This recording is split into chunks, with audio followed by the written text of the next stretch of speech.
பாசமா சித்தரிக்கிறது, மார்ஃப் பண்ணுறது, தேவையில்லாத அவதூறுகளை பரப்புறது, இந்த மாதிரியான ஒரு செயல் தான் தொடர்ந்து நடந்துகிட்டே இருக்குது. திரு விஜய் அவர்கள் ஏதாவது ஒரு அறிக்கை வாய்மொழியாகவோ இல்லாட்டி வந்துட்டு அறிக்கை எழுத்து வடிவிலையோ கொடுப்பாரு அப்படின்னு நானும் எதிர்பார்த்துட்டே இருந்தேன் இந்த 2 மாத காலமாக. தமிழக வெற்றி கழக தலைவர் விஜய் மீது இன்ஸ்டா பிரபலம் வைஷ்ணவி காவல் நிலையத்தில் புகார் அளித்துள்ளார்.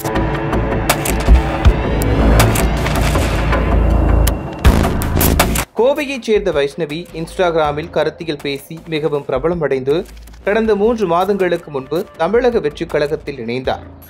தமிழக வெற்றி கழகத்தில் ஆக்டிவாக இயங்கி வந்த வைஷ்ணவிக்கு அந்த கட்சியில் உரிய முக்கியத்துவம் வழங்கப்படவில்லை என்று புகார் கூறி வந்தார். இதனால் மனமுடைந்த அவர் கடந்த சில மாதங்களுக்கு முன்பு தமிழக வெற்றி கழகத்தில் இருந்து விலகி தன்னை திமுகவில் இணைத்துக் கொண்டார்.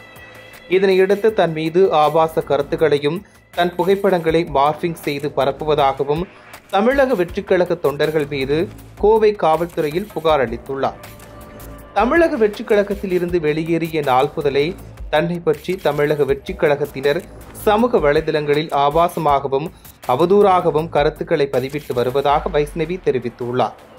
தனது புகைப்படங்களை மார்பிங் செய்தும் ஆபாச மீம்ஸ்களை பதிவிட்டும் முகம் சுளிக்க வைப்பதாக தமிழக வெற்றி கழக விர்ச்சுவல் வாரியர்ஸ் மீது வைஷ்ணவி குற்றம் சாட்டியுள்ளார். இது சம்பந்தமாக தமிழக வெற்றி கழக தலைவர் விஜய் வாய்மொழியாகவோ அறிக்கையாகவோ கண்டனம் தெரிவிப்பார் என காத்திருந்ததாகவும், ஆனால் இனிமேலும் விஜய் உரிய நடவடிக்கை எடுப்பார் என நம்பிக்கை இல்லை என்றும் கூறிய வைஷ்ணவி விஜய் மீதும் தமிழக வெற்றி கழக தொண்டர்கள் மீதும் போலீசில் புகார் அளித்துள்ளார். நான் கடந்த 3 மாத காலத்துக்கு முன்பாக தாவேக்காலிருந்து வெளியேறியிருந்தேன். தாவேக்காலிருந்து வெளியேறின சமயத்திலிருந்தே தொடர்ந்து தாவேக்கா தொண்டர்கள் ஆகட்டும் ரொம்ப அஃபென்சிவான கமெண்ட்ஸ் தான் போட்டுட்ருக்காங்க. ஆபாசமாக சித்தரிக்கிறது, மார்ஃப் பண்ணுறது, தேவையில்லாத அவதூறுகளை பரப்புறது, இந்த மாதிரியான ஒரு செயல் தான் தொடர்ந்து நடந்துகிட்டே இருக்குது. நான் வெளியேறின காலம் தொட்டே நானும் வந்துட்டு தாவேக்கா தலைவர் திரு விஜய் அவர்கள் ஏதாவது ஒரு அறிக்கை வாய்மொழியாகவோ இல்லாட்டி வந்துட்டு அறிக்கை எழுத்து வடிவிலையோ கொடுப்பாரு அப்படின்னு நானும் எதிர்பார்த்துட்டே இருந்தேன் இந்த 2 மாத காலமாக. அவரும் எதுவும் கொடுக்குற மாதிரி தெரியல. எனக்கு இதுக்கப்புறமும் அவர் கொடுப்பாரு அப்படிங்கிற நம்பிக்கை இல்லை. அதனால தாவேக்கா தலைவர் திரு விஜய் அவர்கள் மேலேயும் அவரோட தொண்டர்கள் மேலேயும் கம்ப்ளைண்ட் ஃபைல் பண்ணியிருக்கேன் இன்றைக்கி கமிஷனர் ஆஃபீஸில். இளம் பெண்கள் அரசியலுக்கு வர்றது அப்படிங்கிறதே இப்போ தான் அதிகமாயிட்டிருக்கு. இப்படி இருக்கக்கூடிய ஒரு சூழலில் அவங்கள பற்றி ஒரு ஆபாசமான கருத்துக்கள் பதிவு பண்ணும்போது அவங்களுக்கு எப்படிங்க அரசியல் களத்துக்கு வரணும் அப்படின்னு தோணும். பெரியார் அவர்கள் அன்றே சொன்னார், கரண்டியை பிடுங்கிட்டு பெண்கள் கையிலேருந்து புத்தகங்களை கொடுங்க அப்படின்னு சொல்லிட்டு. இவங்க மறுபடியும் வந்துட்டு கரண்டியை கொடுக்கக்கூடிய ஒரு நிலையை தான் தாவேக்கா தொண்டர்கள் ஆகட்டும் தாவேக்கா தலைவரும் வலியுறுத்துறாரோ அப்படிங்கிறது என்னோட கருத்து. தாவேக்கா தலைவர் மீது புகாருங்கிறது லாஜிக் இருக்காது.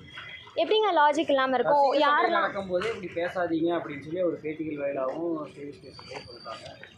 ஆன்லைனில் இந்த மாதிரி பண்ணுறாங்க அப்படிங்கும்போது அந்த கட்சி தலைவர் அவர் நிறைய இடங்களில் தனிப்பட்ட நபர்கள் ஒவ்வொருத்தங்களும் யார் தாவேக்காக்கு சப்போர்ட் பண்ணுறாங்களோ அவங்க எல்லாருமே எங்களோட விர்ச்சுவல் வாரியர்ஸ் தான் அப்படிங்கிறத தெளிவாக சொல்லியிருந்தார்.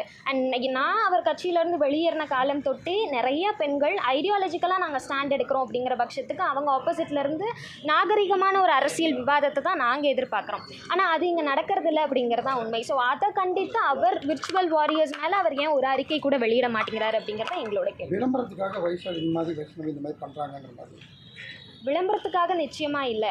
எங்கள் அரசியல் களத்தில் நேர்மையான நியாயமான விவாதங்களை எடுத்து வச்சா அது அட்டென்ஷன் சீக்கர் அப்படிங்கிறது இல்லை இல்லையா?